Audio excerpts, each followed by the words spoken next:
Okay, I'll share my screen. Just let me know when the recording starts. It's not visible now. Has the recording started? Yes, Yeah, ma'am. now the screen is also Okay, visible. great, fantastic. So, good afternoon once again, and let me welcome you to the class again. We'll pick up from where we left yesterday. We were talking about sales organization yesterday, and we were talking about the life cycle of a sales organization. We were trying to understand that how the role of different things change in a sales organization depending whether it's a startup, whether it's in the growth phase, and so on.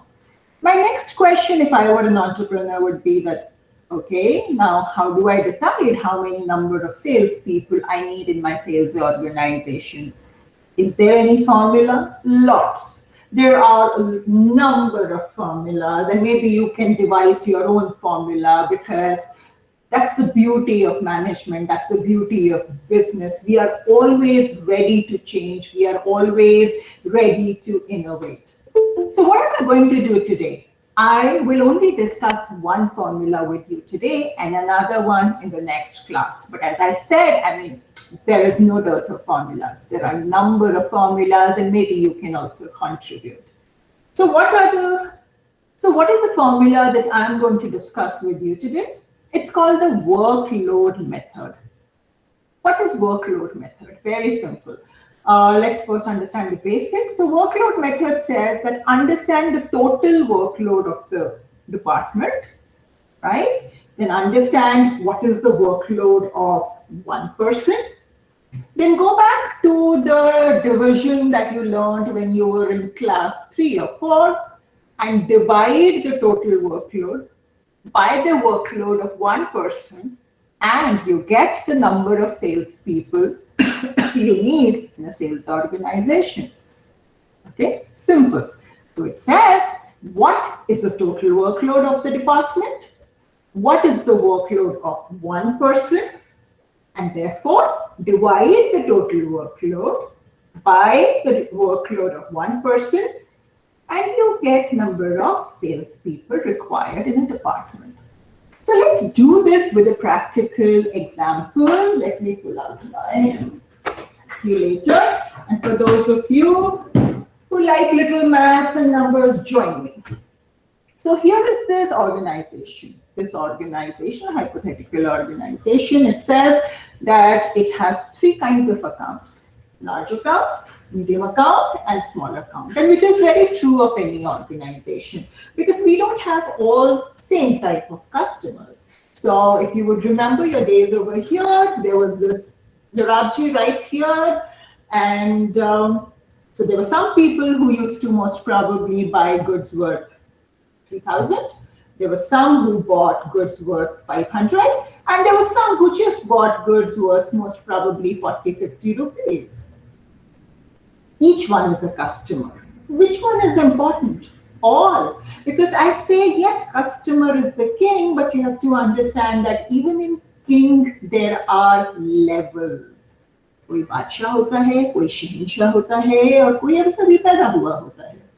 Right? So therefore, the customer is the king. You have to understand how to treat different customers. And therefore, there will be some customers, therefore we say some accounts are those large accounts, which means that the revenue and profit we are earning from them is comparatively more. Then there are those medium accounts, where obviously what we are earning from them is comparatively less. And the small ones, where what we are earning from them is very small. But look at it, the small accounts are the maximum. So they have 400 accounts, which are small, and the large accounts are minimum. They have only 120 accounts, which are large, which is again reality. Because in a bank, another example, the number of people who will invest most probably 50 lakhs will always be less. But the number of people who will keep 5,000 rupees in the bank will always be more. Who is important? That 50 lakh person or these 5,000 people? Both. Because what these 5,000 people, the people who are keeping 5,000 in the account, what they are giving us is volume. While the people who are keeping 50 lakhs in the account, what they are giving us is value. So therefore, for us, all the customers are equally important, but you have to understand that there are different levels of the customer. So this company, if anyone is writing in the chat box, don't do that, I can't see it. Just unmute and speak. So this company has three kinds of customers: large, medium, small, 120, 250, and 400. Further, this company has told us that they believe that for the large customers, the salesperson should spend around 60 minutes per call, and he or she should make 25 calls in a year. For medium customers, the salesperson should spend 30 minutes per call and should make most probably 20 calls in a year. And they have decided that for class C, they should make 15 minutes per call and 8 calls in a year. Can we get a workload now? Because they have told us that how many customers they have. They have told us how much time to spend with each customer. Simple. Go back to third and fourth class multiplication. Can we get the total workload? So most probably, let me try to do this and help me if I'm wrong. So it says for class A, we have to spend 60 minutes per call. So I'm picking from here and 25 calls. Well, that means I'm spending 1 minute. Sorry. Yeah, I'll have to write like this.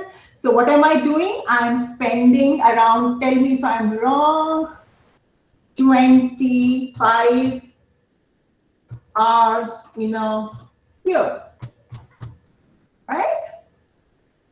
Now for class B, I'm spending 30 minutes per call and 20 calls in a year. So if you can do this with me so that the concept gets absolutely clear to you, I'm spending 10 hours. 10. Okay. I'm spending 10 hours per year. Great. And finally, for class C, they 2 said hours. 15 minutes per call. Sorry? Around 2 hours per day. Yes, absolutely right. We are spending 2 hours in a year. Fantastic. If this is what we are doing, so this looks like this. So workload 25 plus 10 plus 2. Is this how we will look at it? What we are forgetting, sorry. Yes, is this how we will look at it? Most probably yes. But remember, I also told you number of accounts. So on one account, I'm spending 25 hours in a year or 10 hours in a year. All you have to do is now multiply it with the number of accounts. The moment I do that, again, 120 into 250, is it 250? 25. So 3,000, if I'm not mistaken. Tell me if I'm wrong. This becomes 2500 hours. And this becomes 800 hours, right? Anyone who's not understanding, stop me. Okay, this is not clear to me and we'll sort it out. So 800 hours. So total, what I'm spending is, 6,300. Fantastic, yes.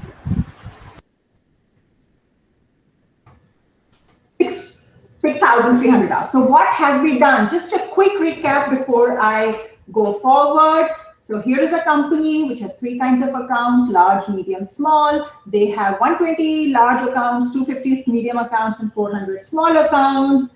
They believe that for a large account, they should spend around 60 minutes per call and 25 calls in a year. And for medium accounts, they should spend 30 minutes per call and 20 calls in a year. And for class C, 15 and then 8. What is workload method? Understand the total workload of the company and understand what is the workload of one person. Simple. Divide and you get the number of people. So I'm trying to understand the total workload of the company. Now, if I have to understand the total workload of the company, let me understand that for class A account, I'm spending 25 hours per year. For class B account, I'm spending 10 hours per year. And how did I get this? All I did was multiply the time I'm spending per call into the number of calls, right? So for one call, I'm spending 60 minutes. How much time will I spend for 25 calls? 25 hours. Okay? Basics of multiplication.